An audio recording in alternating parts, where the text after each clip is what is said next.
really bad.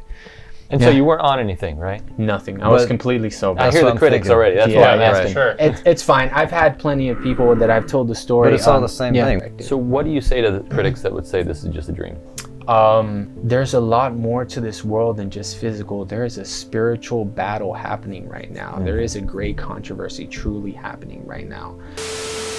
So you're faced with two choices, rap battle or battle with the enemy. Which one do you choose? Find out on this episode of LED Live.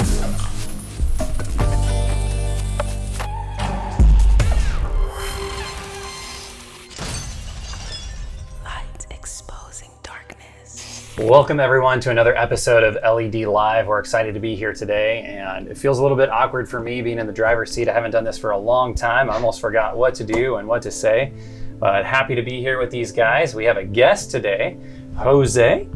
And I'm going to tell you a little bit about why Jose's on the show, and then we'll get to why he's here today. So I started taking theology courses, and I'm working on a master's in theology. So part of that is I have to go back in time a little bit and work on some courses that I didn't have because I wasn't a theology student. So I had to take Greek 1 and 2. Well, I'm in Greek 2 this semester at the time of this taping. And this guy over here, Jose, is in my class, okay?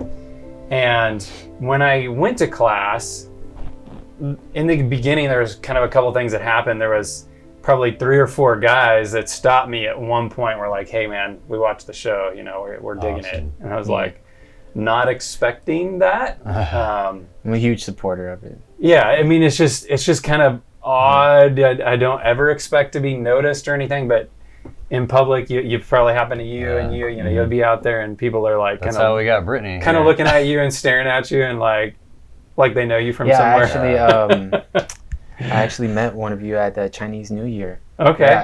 Kindy? Yeah, Kindy. There you go. Okay. And I was like, yeah, I know you. And she was like, yeah, from where from? I was like, from the show. Yeah. She was like, wow, that's awesome. You know, it's so cool to me that we're reaching your demographic. Like, how old are you? Yeah, I'm 25. See, man, that's what I want to reach, like 18, like, even younger. But that range, man, we can reach I got introduced to the show from a friend of mine that goes to church in Chattanooga first. Yeah. So after class one day, he starts up a conversation with me about the show, and I start asking him some questions. He starts sharing some information, and of course the guys that are in my class, by and large, they're gonna be pastors. That's what they're in school for. That's why they're taking Greek 1 and 2. Some of them are going to go on to intermediate Greek. I don't know if that's in your future. Yeah, that's definitely in my future. I don't think it has to be in mine. So I'm going to be in the Greekiverse for a while. Okay. So we're taking Greek. These guys are going to be pastors, and we're talking about his past. And a few of these key words come up, like music industry and like, what was the other one? Like a cult. And I'm like, okay, there's a story here. We need to talk about this. So you are on your way essentially to being a pastor, and we don't know where or all that yet, but you weren't always on that path. You have a different past. In fact, you weren't even baptized that long ago, it sounds like. Wow. Yeah, so July 24th. Tell us about what it is that you used to be into, what it is that you used to do. Well, I started rapping at a very young age. Like how? 10 years old. 10. 10 years old, I started freestyling. Okay. You know, my brother, he got me into it, you know, and I really just kind of fell in love with it. I enjoyed it a lot. I'm out of curiosity, we're different generations. What were some of your influences as rappers? Oh, so Biggie Smalls, Tupac. Oh, those are one generation. You know? Probably same ones. I was very old school, you know, because my brothers were all old school, you know. So like I really was influenced by them. I even liked Run DMC too, you know, and KRS-One and a lot of these old school rappers like Nas. And then that later eventually started to kind of take an evolution where I started listening to rappers like J. Cole and Kendrick, and you know, I went through a bunch of phases of music, which I'm sure that a lot of, you know, kids go through, right? But primarily rap always kind of like really stood out to me. I just kept writing poetry, and it was kind of a way for me to express myself. And so around like 17 years old, you know, I really had just decided to go full committed onto just pursuing rap, and then it became into like this obsession where I was just like, all I wanted to do was rap, you know. So are you done with high school at this point? Yeah, I'm already done with I'm high already school. getting towards the end of high school. Okay, towards the end, and then you're gonna make this a career. Yeah, and that's essentially what I did. I went down the rabbit hole really, and just continuing to pursue it for a while. And I had some experiences. I had some kind of like a kind of duo partnership that I made with someone where we were kind of just like rapping together. And I had a studio in my backyard, and I was doing competitions, which, you know, this performance in particular that we have here on the screen is one where I performed in Miami Beach. And but that was like years later on, you know. So it was kind of just like a very long process of me getting into the industry. And yeah. Can you tell me about that? Because I for those of us that don't understand how the music industry works really, and all we can see is Hollywood, really. All we can see is the music industry in the on the TV screen. How do you make money outside of being the top of the top? Like, you go to different so locations? You're going to be doing venues. You're going to be doing venues, short venues. Some people, there's only a certain point that you can really reach where your span of influence is not already being kind of geared by someone else, right? So even independent labels, even independent artists at some point or another, they're kind of conforming, because I mean, once you get to this money plateau, people start to notice, okay, you have influence and you have power now, right? So you could actually start to change things. Luckily, well, not luckily, by the grace of God, I never made it to a higher standpoint where I was making enough money to really kind of make a full-on influence, but I was getting there. Yeah. You know, I started making connections with people, and it was. And that's the biggest part. It's all about who you know. Yeah, it really is about who you know. But the real problem is the spirit behind the music industry. You know, so yeah, you'll be making money at doing little gigs here and there. You might make like $300, you know, a night or something like that. And, you know, then the music that comes from the streams. So now you're streaming, you get like 100,000 views. You're making money from that too. And one thing about being that kind of a celebrity is you don't have to pay for things. You go to the bar, everybody wants to buy your drinks. Everybody's trying to smoke weed with you. You come hang out with me, crash on my couch, whatever. Like, you can literally be homeless almost and not be homeless because you're just they're like party supporting hopping. you, you know, and you kind of become part of that team and that lifestyle, and it's very draining. And from what I've noticed from my own personal experience, even if you're a low-level artist, you're conforming. You're conforming to that spirit, you know. You're conforming to the message behind the rap movement. Yeah. You know, because it's just one huge movement. Everybody has their little waves in a huge giant tsunami. So, did you grow up in a Christian home? I did grow up in a Christian home. I was Catholic. I wouldn't go as far as to say that we were devout Catholics where we were going to church every Sunday, but my parents did teach me some good morality. There were some good morals instilled. Did they see a problem with this? Well, not really. Right. No, they were just supportive. Yeah, they were supportive of whatever it is that I wanted to do. That was me too. You're not a single child, are you? I am not a single child. Okay, I'm an only child, so my parents were really supportive of everything I did, and yeah, no matter what I did, it seemed like they were, well, not really so much when I was like the gothic, blasphemous stuff, but when it was like the partying and stuff like that, they're really supportive. They just wanted to support me no matter what I did. Yeah. There was always something with we believed in Jesus, you know, and we believed in doing right unto others as well. And I was always taught that as a kid. Now, there were some things there kind of blurred along the lines, but I mean, you know, it wasn't a perfect home. You're 17, you decide to embark on this career as a rapper. How long did that go on for before you come to a point or experience where you realize you have to make a decision? Okay, so I mean, where I really started to make my decision was around 21 years old, where I had like I was saying, I had really gotten into that spirit, and I started working at a boxing gym, and then that boxing gym, I met someone there who was connected, and then I started really getting into meditation, Eastern meditation. And so when I really started to get involved in the Eastern meditation is when I really started to feel like this spiritual kind of torment, where like I was kind of doing things where I wouldn't normally do. I was having some type of outside influence. And I always really tell people, be careful with Eastern meditation, because it's like you're emptying your mind, and so something else is going to fill that. Biblical meditation is actually having the Word of God fill your mind, and that's what's leading you, right? Yeah. And so that's what really started to happen to me, and then I started surrounding myself with those types of people, and to this day I do believe that a lot of those people were connected with the occult. What about, you said you were raised with Christian values. Would you say that you were a Christian? Would you tell people you're a Christian? So as a Christian, when you started getting in the New Age or the Eastern mysticism and stuff, did you feel like that compromised anything? Or was it just like you thought it was like relaxation and stuff? Or were your belief systems changing?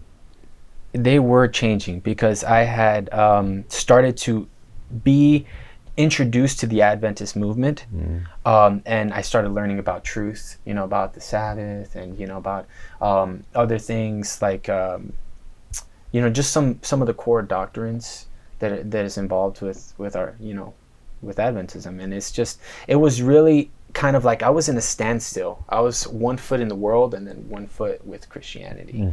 And my major breaking point is when I had a spiritual experience. This happened to me twice, where I was kind of like, in a sense, led out into the wilderness by Satan, And I had my own spiritual battle out there, where I was literally like 3 days and 3 nights without food and water. Wow. And I experienced a lot of torment, and I experienced Satan face to face, This particular encounter, it wasn't as direct as my second encounter, where it just like pushed me over the top, and I was like, look, Satan is real, and there is a huge controversy at work right now, and God, he's called me to be a pastor and to work for his kingdom, because Satan is at work. So what were those experiences?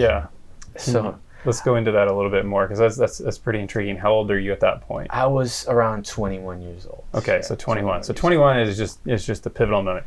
And up until then, had you been like supporting yourself doing this full time? Yeah, well, I was kind of in between jobs. I was doing security work, but I was also making money too, online with streams. I was making money on the side with that. So I had a song that got around to like 70,000, 60,000 plays on Spotify, and I was really starting to build some traction. But some experiences happened to me later on where really it was kind of God opening my eyes to what was really going on in my life. Sure. And what I wasn't doing what was correct. And so I just took it all off. So this seems, at some point it seems like there's a struggle going on, because you're starting to be introduced to Eastern meditation, but then essentially like Satan comes to you and he's tormenting you. Yeah. Which seems odd, because if you're going down the Eastern meditation route, it seems like he just leave you alone. Like, there's no point in bothering this guy. I mean, he's going down the wrong path. Yeah. So what is it that happened either at the same time or in between those things? I was pursuing Christianity. Okay. I was Why? I was in the Adventist church because I was actively seeking truth. Okay. But I was also working at a boxing gym and meditating. What caused you to seek truth out? I mean, you were just in that mindset of, I just want to seek truth, or did somebody hand you a piece of literature? It was or talk actually to you? What really got me down. I went to a Baptist school. Okay. When I was younger, and that's where I really had my first encounter with Jesus. I really learned about the love of Jesus there. I went to a public school later on and kind of lost my way. And then later on, I got introduced onto to Mark Finley and his ministry. How? Like stumbled upon him? YouTube. Wow. Because I always liked to research Christianity, and I was really into kind of like the occult as well, and kind of what was going on in the music industry, and just had also been looking for truth, just seeking. I knew that there was something in my life that wasn't right, and I was going in the wrong path, but I just didn't know exactly what it was, because I was so obsessed with the music industry and rap. So you stumbled onto him from doing a YouTube search? Stumbled onto him, I promise you. Wow, that's crazy. And then I saw something about the Sabbath. The Sabbath, what is that? So YouTube ministries, it works. It what's, does. What's It kind really of does. crazy about Mark Finley is, for those that maybe don't know, he's, during when the Berlin Wall fell, and then like the Russia was kind of all in turmoil and all this kind of stuff. Mark Finley went in and did evangelistic meetings like all during that time, and I didn't know that. and he had a series of evangelistic meetings at the Kremlin.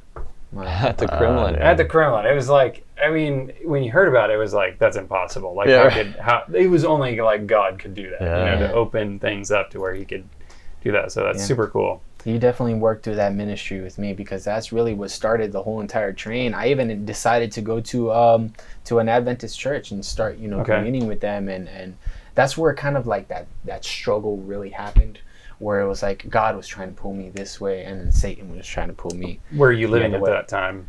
I was living with at my house with my mom. Yeah. What part of the country? Oh, Miami. In Miami. Yeah. Okay. So you're in Miami, and you stumble onto Mark Finley. How many videos did you watch? Like, just a few? I was really interested. Okay, so I was a lot of videos. so interested that it took me to the church. Okay.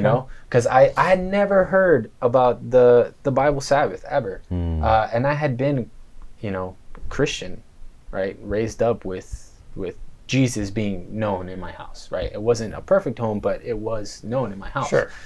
So it really intrigued me that I had supposedly heard about, Jesus and certain truths, but I had never heard about the Bible Sabbath. And it's like, man, it's the literally fourth right commandment. there. It's like, why didn't I hear about this? Yeah, and so that really interested me, and I started even keeping the Sabbath, and just kept doing that for a while. It was a really long journey for me. Are you still rapping? You still? Yeah, I was still on? rapping. I was making my transition as a boxing trainer while I was working at that boxing gym, and but I was, it was that power struggle where I was actually even started to change my diet along the way too, and I started to just go to church more and just be more spiritual. But I had that mix in of the Eastern meditation in there as well, and so I was still rapping. I was actually during that time really debating just letting it go. Okay. But just Satan really did not want to let me go. He just wanted to continue to use me for. Did you think, well, purposes. maybe I'll just change my lyrics or I anything did. like that? I Okay. did. So you started down that road, thought, I'll put out better messages or good messages. Yeah. Have you heard Ivor Meyer's testimony? I think so. Oh, man, think so. you gotta watch it, dude. Yeah, I think so. Escape from the Black Hole, you'll really identify. Yeah, I think I have. Some people have told me about it, but I haven't gotten around to actually watch it. But Yeah, it needs to. yeah, Okay. I definitely will check it out. So you start to go down this new path. Yeah.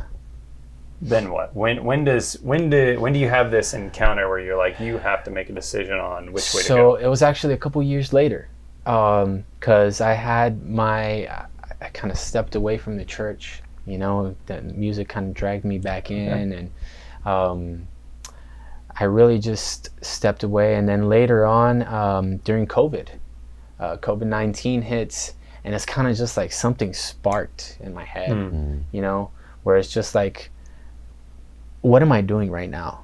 Look at the signs of the times. Right now, we're in a huge lockdown, and there was this ministry that really kind of woke me up. It's called Truth Unedited. Oh, yeah. And I may not agree with everything per se, but I think it's a good ministry that is putting out some good Bible truths. And it woke me up. It woke me up out of my slumber for real. And I just started to really just get back into the Word. I started watching YouTube ministries again. There's Bible Flockbox. I don't know if you guys have ever heard of them. Yeah. He's another ministry that really helped me out. So a shout out to you. Thank you. You're amazing.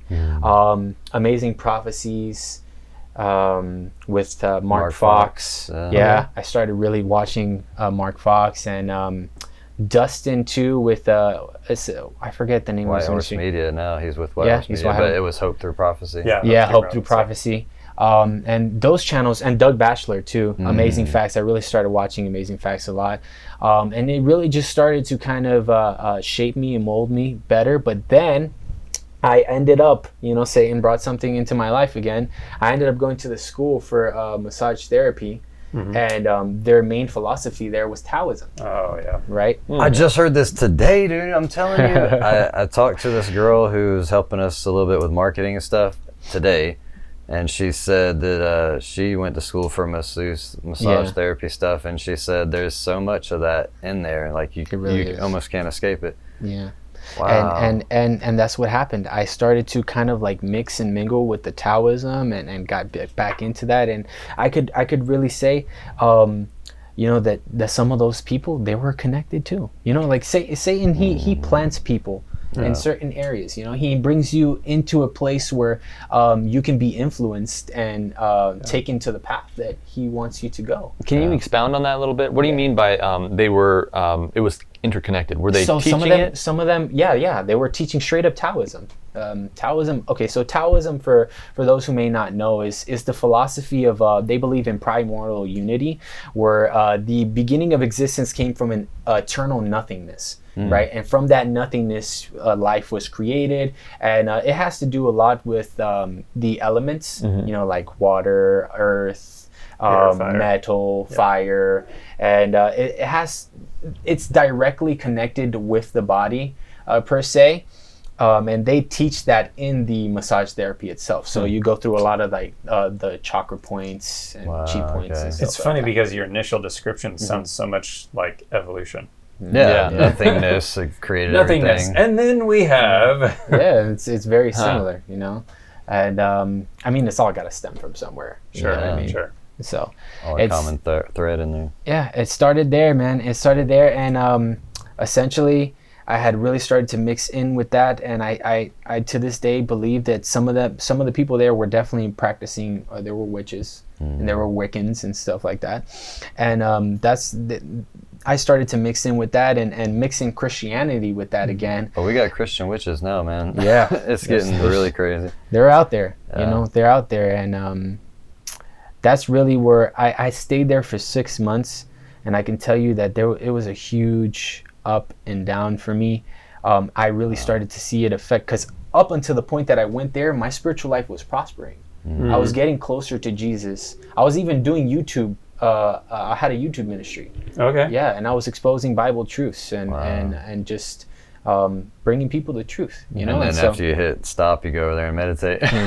No, even at that point, I wasn't meditating. Good, okay. Right, but then as soon as I got into that school is when I started to be exposed to that, and it just goes to show that God He'll bless those fruits when you're fully following Him. But when you're not fully following Him, it's like, okay, I have to put a cut to this, because now you could start to bring people the wrong message. So you've been brought to another path, and now at some point you make a decision. Yeah. So what was that decision point?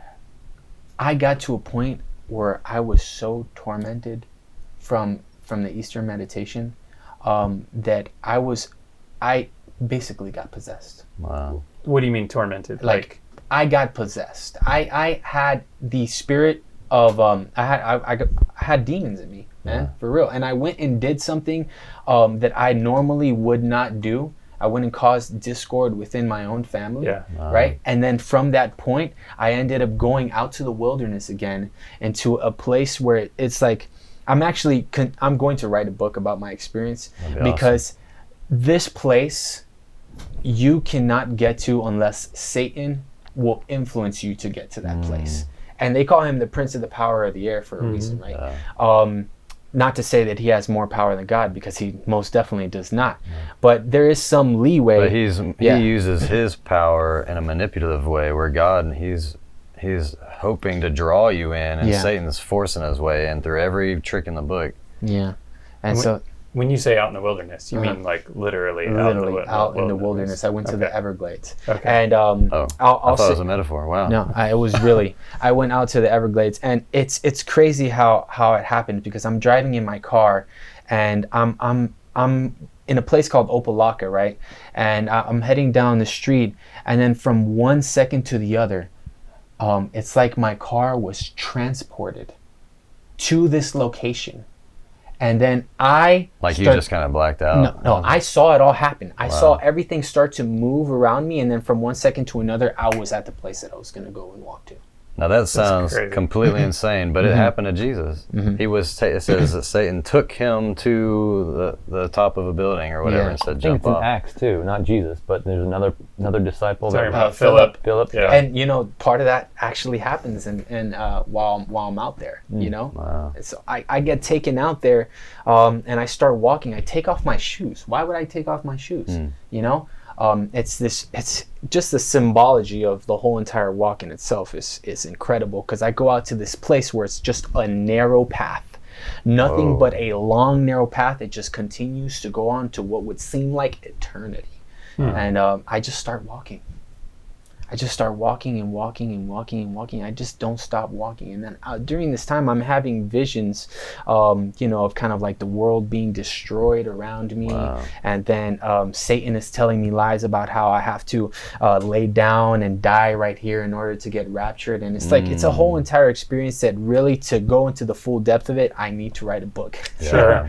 You know, but I will give the main core points of exactly what happened. So I'm out there and I'm just walking, right?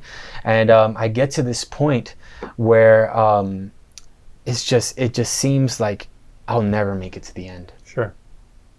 And at that point, Jesus, he tells me himself, he says, this is where your life is going. If you keep on walking the way that you're walking. And at that point, I turned around. And it was the major turning point in the decision I had to make, but it was far from over. So you turn around, and then what? You got to hike back to your car. Hiking back. Yeah. The thing is, though, it would seem like I would get back there quicker, right? But as I'm turning back, the sun starts falling down, and it seems like as soon as the sun comes down, from 1 second to another, it's like I am in another world. And the darkness comes, and vultures came. Wow. Yeah. And they were just there. Actually, I think this is an important fact, just to point out the fact that Satan, he's using certain mediums in order to influence people. While I'm out there, these birds appear. And I know this is going to sound crazy. These birds appear and they start telling me to go into the swamp that's next to me, right, and kill myself. Wow, dude. And it's kind of like they were torturing me in a sense, where I would get a little bit closer to the towards the lake area, the swamp area, and as soon as I would get there, it's like they were taunting me. Oh, you're really going to do it? He's actually going to get in there. He's really. And then I would step away, and they'll be like, dude, get out. Get in, get out. And it's kind of like this very torturous experience. It's like really bad. And so you weren't on anything, right? Nothing. I was completely sober. I hear the critics already. That's why I'm asking. Sure. It's fine. I've had plenty of people that I've told the story. But it's all the same thing. When you're messing around with drugs, you're entering into Satan's realm. You're opening up a door for Satan to put. I mean, people who do DMT and stuff, they all have the same experience. They blast out of their body into outer space. They meet aliens or a god, and wow, she is amazing. You know, it's like this female god thing, but then you don't have to do drugs. New Age meditation and stuff leads that way too. You start having interactions with ascended masters and all these things. It's true. And experiences, visions and things. And when you start looking into those books, those New Age books, like I have some for research and stuff, like this thick, and literally everything is scripture. And it's like, if you didn't study the truth, this would be so deceptive, because you're like, it's about God, it's about creation, it's about Christ within. He's in me, and I can become Christ. You know, we want to be more like Christ. Yeah, it's very easy Christ for those things stuff. to get blurred. You know, when you don't have the fullness of the truth. And for a very long time, I was struggling with that, because that's what happened to me. You know, I was seeking for truth. Was something always? It was the Holy Spirit really that led me to the truth, because I was trying to find it, and it was a struggle. I completely derailed you. I'm sorry. Please continue with your story. So after that short power struggle, I kind of like kneel down and ask God to take me out of this, like, because I'm in complete torment. You know, I was in real deal torment, and you know, He just tells me, you got to keep walking. That's the only way you're gonna get out of here. Just keep walking. And it's the narrow path. It's literally, I'm walking down a narrow path. And then it turns into nighttime, and you know, these apparitions appear as they were impersonating family members. Wow. You know, and so it was. And you saw these things. I saw them. Dead family members or living? No, living family members. They were impersonating living family members, kind of to try to deceive me to get rid of myself. And this part, I get stuck. Are you familiar with time loop? Do you know what a time loop is? I've been in one when I smoked salvia. That's what you're talking about? It's very similar to that. It's like, it was like a, I don't know, 5-minute high, but I felt like I was never going to come out of it. Yeah, picture this. I'm walking, and alongside this narrow trail, there's these posts, right? And every time I would get to the post that's over here, I would just end up right back at this post. And that was happening to what would seem like an eternity, right? And I'm not on any drugs or anything like that. This is an actual experience that was happening to me because Satan did not want me to leave with the knowledge that I had learned about the occult. You know, because I started getting into the Eastern meditation, and while I was in that school, I started, making connections with people and learning things that I probably shouldn't have learned, which I'm going to detail more in my book as well.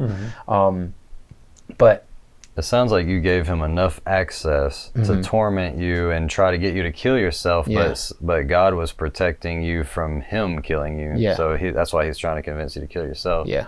That's what it was, And so that happened for a while. And then when I entered into the trail, to this narrow trail, there was only one way in, one way out. The way that you came in was the only way that you're going to get out, because there's literally no other beaten path or anything. It's nighttime. And after I get out of this time loop, I end up getting to an exit. And it was a different location than where I had entered from. And there was actual literal people waiting for me at the end. And this was a good thing, right? This was a bad thing. Bad thing. Oh, boy. There were people from the occult. Oh, okay. There were people from the occult. What? And, Satan is communicating with people in the airways, man. He's literally using, just like how Jesus has his kingdom here, he has his pastors, he has his ministers, he has, people who are conference president, or, just people who are owning a ministry or working for Jesus. Satan has the same exact thing, And if people think that he's not communicating with his people in those pathways, then, they're sorely mistaken. So how did you know they were... I was just say we've heard it a lot. Grant Morrison, the comic writer, said that he was, approached by a being and he told him to do this. And then we see people who would channel aliens supposedly, and people who have ascended masters. So there's communication from the demonic world to humans. I'm sure they were saying, hey, there's this guy who's going to expose you guys. Go out there and meet him. Yeah, and that's... How did you know they were from the occult? Did you know these people before? They started talking to me. I was behind. I had said, because at this point I'm feeling like God had put the impression upon me. They're going to do something bad to you, really bad to you. You only have two options. Either join the occult and go with them, and don't fight it, don't struggle, or run away right now, and I can save you, and I could actually take you to where I want to take you. And that's really what happened. So and what were they saying to you? They were impersonating my family members and they were saying, don't fight it, just let it happen. We're gonna do something to you right now. And what they were gonna do to me is they were gonna sodomize me. They were gonna violate me, because when you really start learning about the occult and what's going on in that world, what they do to men is they sodomize them. And what they sodomize women too, but they start to, the more vile it is, the more control or power or influence you're gonna have, right? When you really start getting deep in there. Yeah, because the worst thing you can do makes the person feel that they can't come back to God. So they think they have sold their soul. So that's why it gets worse and worse and worse and worse as society gets worse and worse and worse and worse. Because if you can make someone do something bad, like, hey, I'm gonna go steal a piece of bubble gum, well, that could have been the worst thing at that time period. But now they got to get to the point where you are sodomizing someone to the point where it's going to get, and which I think it is now, even in Hollywood, we're getting inklings back that pedophilia is the biggest thing, where you actually go and make these terrible snuff films. Huge. Yeah. And that's what they were going to do to me. My experience is an extreme. Not everyone has to go through this. Not everyone should have to go through this.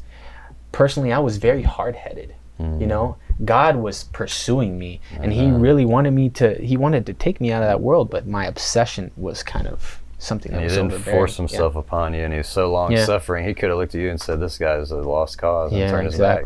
But because he didn't, I turned around. And so they were starting to make that impression on me, and Jesus told me, you need to turn around and leave, and that's exactly what I did. And I walked back from where I had came, and I sat down next to this post, and I could look and see those people. They were pursuing after me, but they couldn't see me. Wow. It's like I was invisible, you know. And then every time they would get close to me, it's like Jesus would whisk me away, like he did with Philip and the Ethiopian eunuch. I ended up, after that, falling asleep out there. I went through this, still Satan didn't really want to let me go, but as soon as I had woken up, it was daytime, and it's kind of like I died and was, you know, resurrected. So what do you say to the critics that would say this is just a dream? I would say to the critics that they have never truly understood what the occult is. And I would recommend that don't ever take that step to really go deep in, because once you get deep in, it can be harder for you to get out. Not impossible, because Jesus will take you, you know, where you need to get to. But if you're mixing yourself in with darkness, you know, you got to clean yourself. You kind of got to purge yourself of that. Jesus has to purge you of those things, you know? And so what I would say to them is that you're only looking at the physical aspect of things. And there's a lot more to this world than just physical. There is a spiritual battle happening right now. There is a great controversy truly happening right now. And there's a battle for each and every single soul. And we're wrestling not against flesh and blood. Yeah, we wrestle not against flesh and blood. So that was the first time. That was my second experience. That was the second time. Yeah, that was my second that was the second time. And then after that experience, as soon as I had turned around, they took me to a hospital. Who took you? So no, I ended up meeting, there was ambulances waiting for me there. In a sense, yes, I could say, as soon as I had woke up and it was daytime and I walked back, I got to the same location I came in from, right? These people were there, and there was ambulances and police officers, and I don't know how they possibly could have known that I was there. Maybe they saw my car on the side of the road. That's a possibility.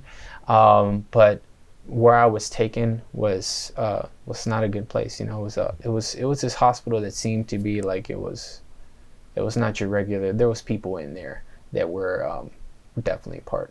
I was going to say, the occult definitely goes into the medical field, the law enforcement, all that stuff. You know, a crazy thing that happened to me while I was there, and they took out my blood, and what came out of my vein was water.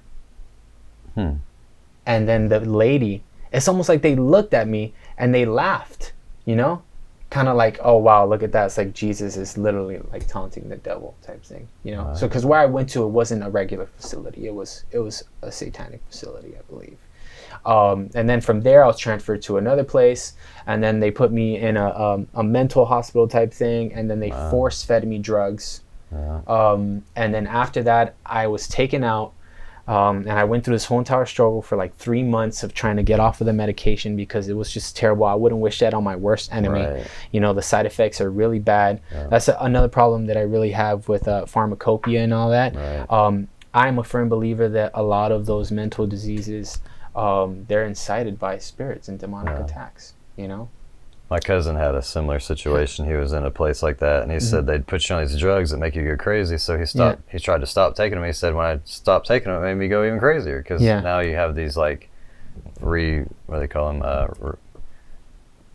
Withdrawals and all this stuff, and the side effects and everything. And they're terrible. They're terrible to get off of. But I got saved by the grace of God, man. I ended up going to that Baptist church that I had gone to when I was a kid. I had a prayer with the pastor there.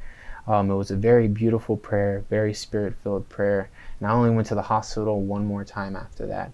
And And I stayed around there with them for a while. I started recuperating, getting better, getting closer to Jesus again, and those thoughts started leaving me, and that presence started leaving me. Before I knew it, I was watching Amazing Facts again and watching Doug Batchelor, and I'll never forget it. I kneeled down, and I was in torment because I really didn't want to be on these medications. I knew that Jesus did not want me to be on these medications, that he wanted me to be in his spirit, and that this was being something that was blocking me from him being able to use me fully. And so I kneeled down and I asked God to deliver me from it. And every time I just cold turkey. Now I wouldn't recommend this for everybody because the side effects are really bad. And but for me it was an extreme, and if you feel the Spirit impressing you to get rid of those medications, then get rid of it, okay? Because Jesus has something better for you in your life. He wants to bring you his Spirit and heal you completely. And so I kneeled down, and I had literally just every time I would get the side effects, I would kneel down and I would pray. And I was listening to Doug Batchelor, and he says something. Have you ever seen a mountain move right away? Sometimes it may take a while for that mountain to move, but as soon as it moves, it's going to seem like it was in an instant. And that's exactly what happened. Wow. As soon as I was completely relieved from that, I went to the Adventist church and I decided to get baptized. And from there, I had before that a calling to be a pastor, and they pointed me in the right direction. I ended up here in Southern. Wow. And the rest is history, man. So I'll just say a lot of that sounds really crazy, and there's going to be people that are gonna think that's, I don't know, whatever. But the thing is this is all stuff we've seen in the Bible. The dude that had legions of demons in him who are saying, we are legion. And there's a woman who was cast out 7 spirits out of her, or 9 or something. And so when you opened up a door by messing around with the occult, Eastern mysticism, all these things that allowed Satan to torment you in your mind and all these things and put you through this whole experience, but you were not too far gone for Jesus. Amen. And he's got you to the point where now you're in your right mind and you're in school and you have a passion to be a pastor. Wow. Regardless of what any critics say, I mean, the fact that your life has changed is a testimony in itself, that you are down the right path. I mean, if Satan wanted to, he could have had you go. I mean, if he wanted to, and he had a grip in your life, and you decided you were going to go that way, you could have gone down the wrong path. Yeah, but it's true. Christ, it's a testimony for Christ's power. Amen. So how long from the time you're baptized to you wind up in school?